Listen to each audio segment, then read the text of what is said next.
7.2 is going to start us off with the two major processes within photosynthesis. First being the light dependent reactions, and the second being the Calvin cycle or the light independent reactions. The light independent reactions are sometimes known as the dark reactions, but that's kind of like a bad word or a swear word to say in biology because they create a misconception I'm going to talk about here in a little bit. The light reactions occur on the thylakoids. Remember from the last part of last section, we talked about where the thylakoids are. Those are those photosynthetic discs inside of chloroplasts. They're going to take in energy from sunlight and they're going to produce two things, ATP and NADPH. ATP is our energy currency of the cell, while NADPH is our electron taxi. Without light, these light-dependent reactions don't occur. The Calvin cycle is also known as the light-independent reactions because it doesn't need light. Now, when people call it the dark reactions, that creates a big misconception. They think that they occur at night. They do occur at night, but they also occur during the day. They occur if we have enough ATP and NADPH, they occur at all times throughout the day. This Calvin cycle is a enzyme process or an enzyme pathway process that's going to occur in the stroma of the chloroplast. This is where we're going to take carbon dioxide and we're going to fix it into make glucose molecules or other carbohydrates. We need the energy from ATP and NADPH from the light reactions in order to do this. So the light reactions fuel the Calvin cycle. Without light reactions, the Calvin cycle won't work. An important molecule we need to know about in the next two processes is NADP. This is a coenzyme that's going to accept 2 electrons and 1 hydrogen in the light reactions and deliver that energy to the Calvin cycle. When it is reduced, it's taking on the 2 electrons. So in the light reactions, you're going to have a reduction reaction occur with the NADP because it's going to be reduced. It's taking on these 2 electrons. Remember, watch where the hydrogens go because they usually accompany the electrons. Oxidation. So whenever it's oxidized, it's going to be in the Calvin cycle because it's going to lose those 2 electrons. This is that coupled reaction where we're taking electrons from the light reactions and delivering them to the Calvin cycle here. This diagram shows a great representation of what these two reactions are and where they're located.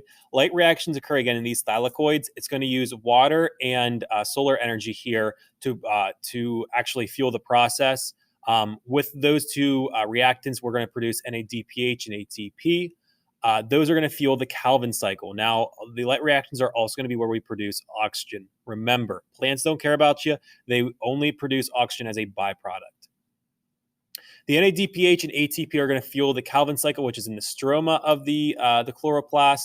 This is where carbohydrates, you can see the equation here, that's a carbohydrate. Those are going to produce glucose molecules. The Calvin cycle will break down NADPH and make NADP, and they'll break down ATP into ADP and a phosphate group. That's going to go back and be re-energized by the light reactions. The Calvin cycle also needs CO2. So this is where our 3 reactants are, solar energy, water, and CO2. And this is our outputs here, oxygen and a glucose molecule. All right, the next step is the most difficult. I should say the next 2 steps are the most difficult.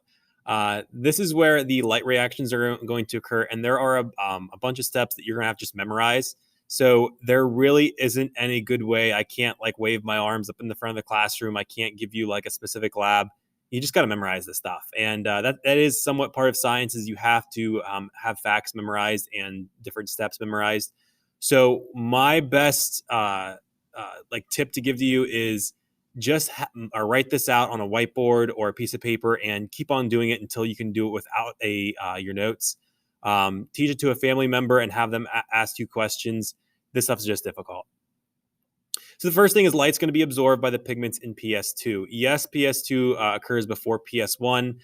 They originally named PS1 first and then found PS2 later. Then they figured out later on that PS2 actually occurs first in our cycle, and they didn't rename it, which doesn't make any sense, but that's just what they did. So PS2 comes first.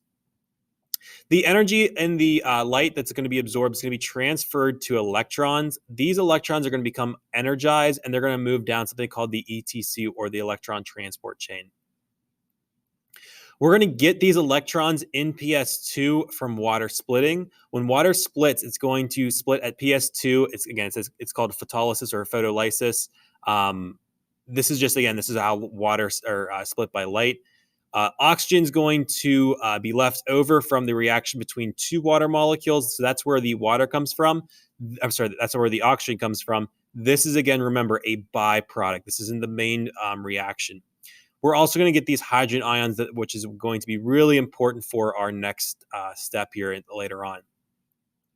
What I want to go over here is water is split, creating oxygen. This water is needed for the next steps or for anything really to happen. If water's not there, the light reactions aren't going to occur. If light's not there, the light reactions aren't going to occur. So that's why these are two reactants that we must have.